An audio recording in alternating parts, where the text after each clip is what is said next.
The Maine Legislature is sending to voters a referendum question on whether to dismantle the state's two largest electric utilities.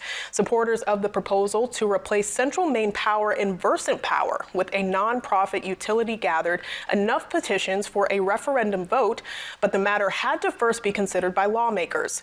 A legislative committee declined action on Thursday, letting voters have the final word in November. Our Power Maine, which led the petition drive, contends poor performance and high electric rates warrant buying out the privately owned utilities and replacing them with a new entity called Pine Tree Power with an elected board. Critics say it would cost at least $13.5 billion to buy the utilities, and there would be protracted litigation. The Maine Supreme Judicial Court ordered the Secretary of State to change the proposed wording of the referendum question.